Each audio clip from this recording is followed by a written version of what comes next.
Welcome back everyone. As promised, here are the rest of the 10 advice and tips for first-time marathon runners. They are all based on my experience and indeed coming from my dissatisfaction with the advice I found on the internet when I trained for my first marathon race, as I was also telling you in the first video. What I actually mean is that there are some very precise things to know and rules that are either not said or not stressed by running vloggers or other experts. Often the advice you get is just buried into a pile of enthusiasm and encouragement, which is fair enough because a marathon is a great thing to attempt, but which also distracts attention to the things you really have to do to prepare, run and recover after a marathon. So I will split my tips into these three categories: before, during and after a marathon, and I will start with first 3 advice about training for the marathon, following by the tips about stretching, nutrition, clothes, tactics and recovery after the marathon. Stay here until the end, and also please like, comment and subscribe to the channel to help me grow and maybe bring you more content and encourage me to do that. Okay, training for the marathon. I will not speak about or recommend a marathon training plan because I'm not an expert, I'm not a trainer, and the internet is full anyway of marathon training plans. Instead, I will just highlight what I consider are essential principles coming from my experience of training and running a marathon.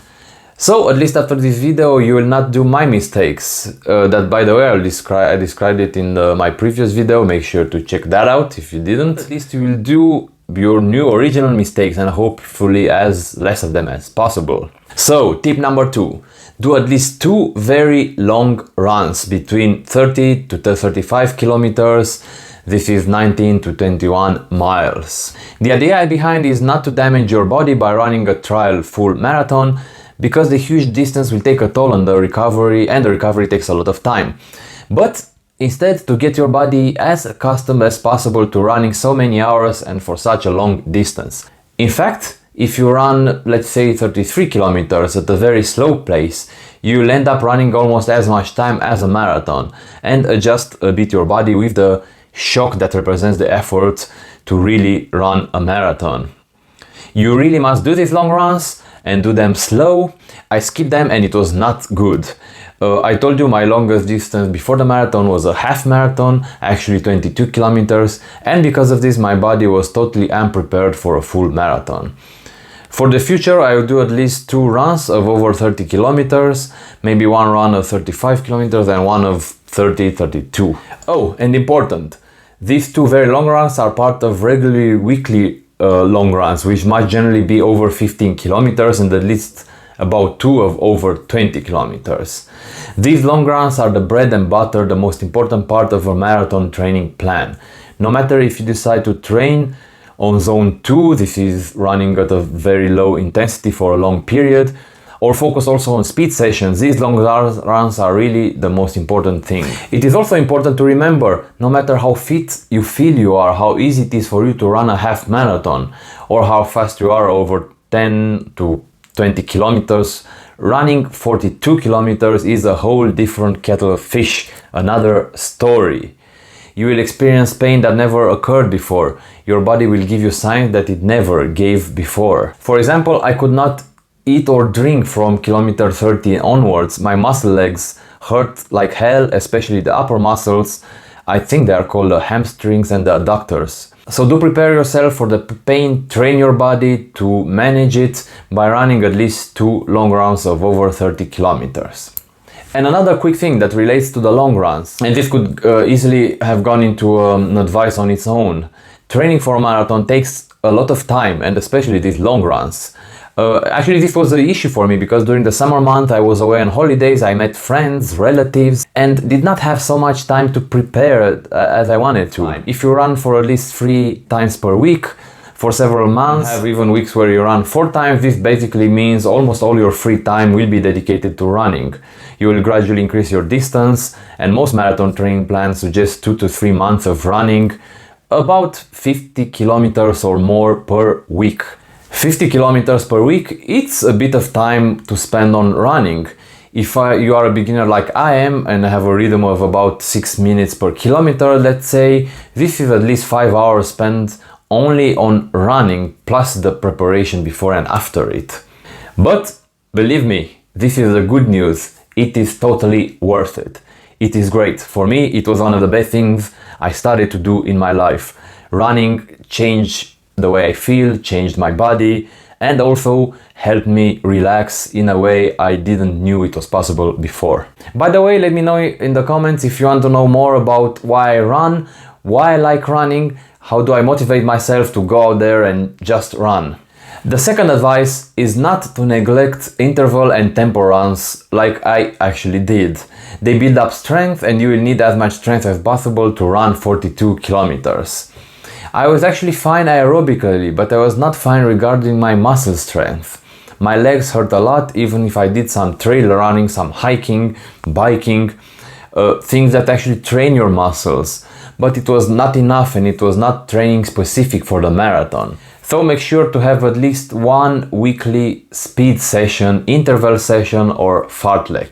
What are all these things? I'm sure you can find better explanations from more experienced runners or athletes, but just very briefly, speed or interval sessions are when instead of a normal steady run, you incorporate moments when you run much quicker. They can be sessions of a particular distance, generally from 400 meters to 1 kilometer, or they can be of particular time, say one of 5 to 5 minute periods when you run much quicker. Fartlek sessions are kind of the same, only that the speed intervals are not structured in any way and the idea is to run fast, spontaneously for as long as you feel at the moment. They can be much more fun for someone who does not like structure. I'm not really like that. I like having a plan. I love my Garmin training plans or predefined runs where I'm being told how to run, in what rhythm, etc. But you might really enjoy fartlek running. Also, ideally have at least one tempo run per week. These are trainings where you just run a bit faster than regular for a smaller distance. It is a type of high intensity training that is useful also if you don't have so much time for your regular run. Let's say you run faster for 5 to 7 kilometers instead of a slower 10k, and this can take almost half the time. But tempo runs are great for getting your body used to intense effort. Crucially, tempo runs and speed intervals work your leg muscles, which is extremely important in a marathon race. Which brings me to the next advice, perhaps the even more important one. Tip number 4, do strength training for legs and upper body as well. I know I just told you how time consuming running can be, and here I am adding one more activity, but it is so important. Having whole body strength makes life generally so much easier and running in particularly easier. So you need to incorporate some strength training between your runs, and I mean exercise for the whole body, hands, abdomen, back, legs. You can go to the gym, weightlift at home, do push-ups, planks, squats, whatever. But they matter. You firstly need to have a strong upper body to have that good posture and have your hands moving along your body still even after 4 hours of racing. Do not ignore strength training for legs like I did. I thought that running is enough to train my legs, right? It seemed logical. Wrong! My leg muscles is where I felt the most pain, and you will rely on your leg muscle especially in the second hardest part of the marathon. I found squats extremely useful for training my leg muscles, but you can also do other exercises or of course go to the gym. The important thing to remember is that you must be fit all over. If you want to run a half marathon, maybe having hands or abdomen strength is not that important, but for a marathon, being a very different level of intensity, you must incorporate strength training. This is, by the way, the advice I did not encounter at all often. By the way, to have a good running posture, so to stay upright, hands up, eye looking in front and not in the ground, makes running so much easier. I could really see a difference also in the speed. I would run faster actually when I had good posture. And actually working out your torso, which also includes your back muscles, is really important for preventing back pain. And this is how we come to my next very important piece of advice. Number 5, stretch and work your back to avoid back pains. This is so important and no one really talks about it. You must prevent back pain. I did not read or hear too much about this, but it is essential in my view for runners to prevent back pain. Running is a healthy sport, but it is aggressive to your spine and especially to your lower back.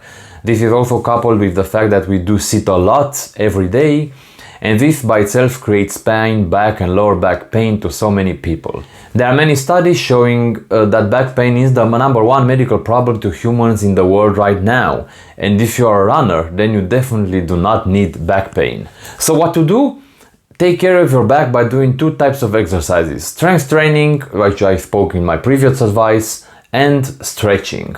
Stretching your legs after a workout is important by stretching your back muscles and glutes, meaning muscles of the butt, is so important as well. Look out online for various exercises and see what you like more or what is suitable for you. I had an episode of sudden acute back pain with about 4 months luckily before the marathon. I could barely move for several days. It was quite scary. I never experienced this in my whole life, but I think it was because I increased my running volume. I stopped my running, of course, for like 2 weeks, and since then I do every other day stretching and strength training for the back. And I actually do not have any more problems. On the contrary, I feel so much better. Does it happen, by the way, when you sit on a chair for a long time to feel a little discomfort on your back, or when you get up from a chair? Well, with these exercises my pain is almost completely gone, this type of annoying small pain in the back. You can find exercises online, but let me know in the comments if you'd like more details on what exercises I do exactly and what works for me. Right, advice number 6 is about nutrition. You need to have healthy, balanced meals and keep good, healthy weight, of course. But whatever you do, do not change your diet with a few days before the race. I kept hearing advice about carb loading before your race, which is to start suddenly eating more carbs with 2-3 days before the marathon.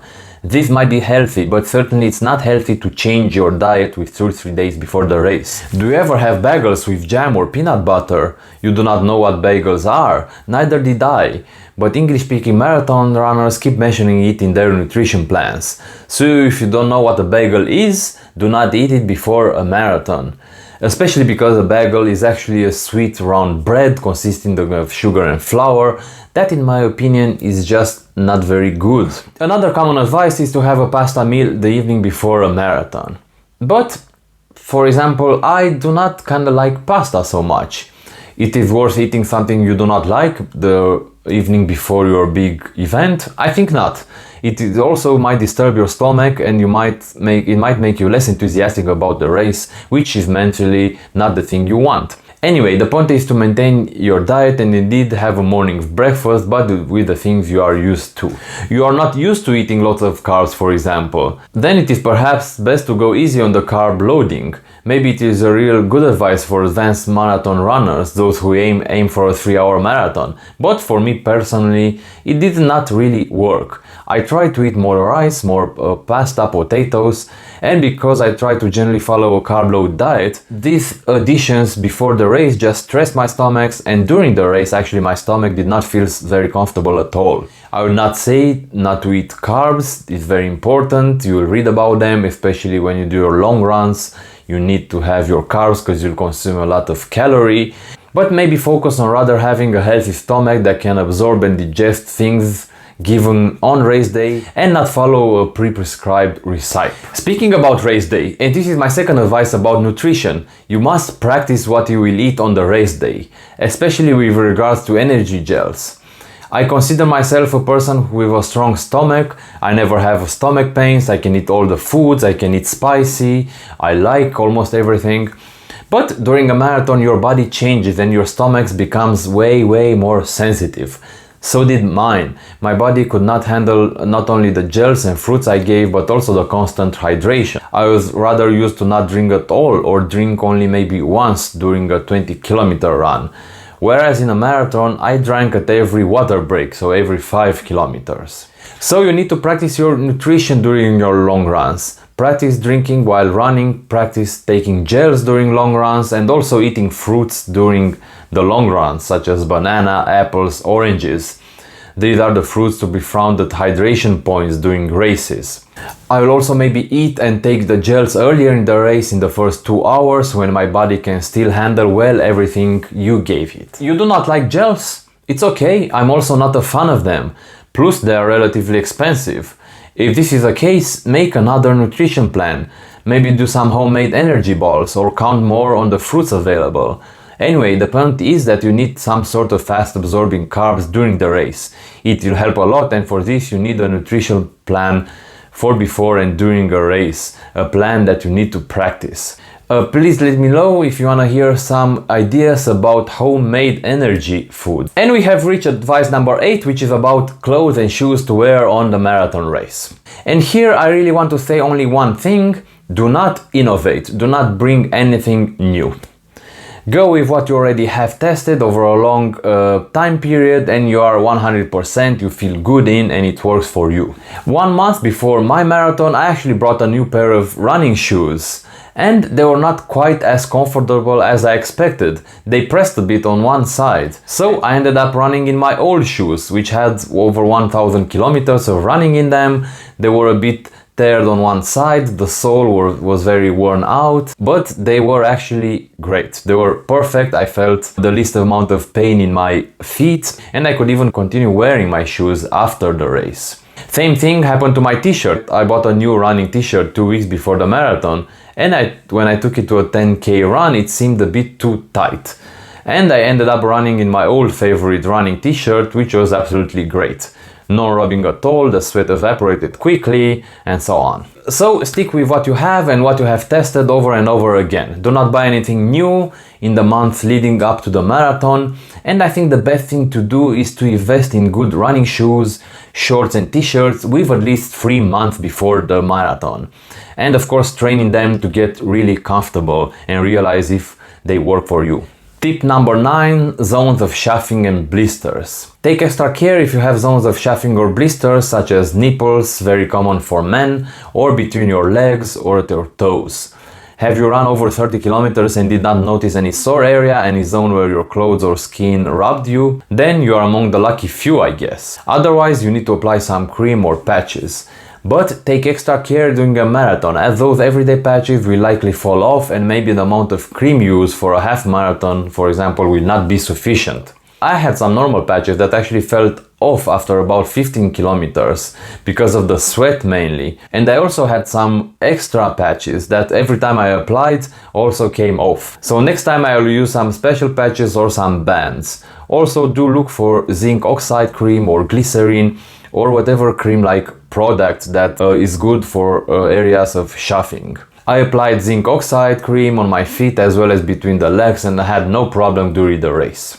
Advice number 10 relates to race tactics, and here again I have just one thing to say that everyone actually says, but which is actually way harder to do than it seems. Perhaps the harder things of all with regard to a marathon race: to start slow.